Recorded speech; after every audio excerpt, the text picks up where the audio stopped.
গাজর দিয়ে এই সুন্দর ফুলটি তোমরাও কিন্তু বাসায় চাইলে মাত্র 5 মিনিটে এই ফুলটা তৈরি করতে পারো।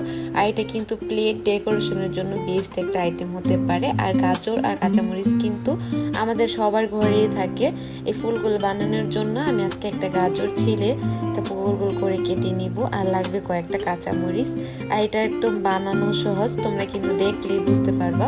আমি ফার্স্ট টাইম এরকম ভিডিও করছি আর আমার কাছে খুবই ভালো লেগেছে, তাই তোমাদের সাথেও শেয়ার করলাম।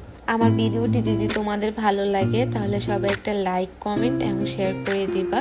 আমার গাজরগুলো সব কাটা হয়ে গেছে, আর গাজরগুলো পাতলা করে কাটলে ফুলের পাপড়িগুলো দেখতে সুন্দর লাগে। তোমরা যত সম্ভব পারো পাতলা করে কাটার চেষ্টা করবা।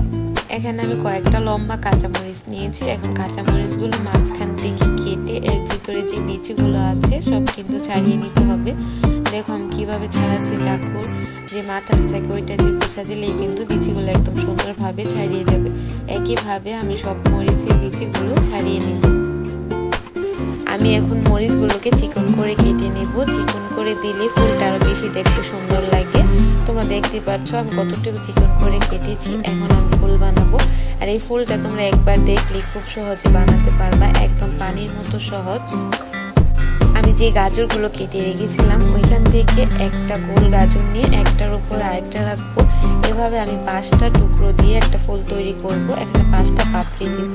আর এটা তোমরা দেখতেই পাচ্ছ কিভাবে দিয়েছি। একটা গাজরের উপর আরেকটা গাজর একটু উপরে রেখেছি, পুরোপুরি কিন্তু উপরে রাখিনি। তোমরা ভিডিও দেখলে বুঝতে পারবা। তারপর যে মরিচগুলো কেটে রেখেছিলাম ওইগুলো আমি একটু বি সিস্টেম করে দিয়ে দিলাম। আর দেখো দেখতে কত সুন্দর লাগছিল।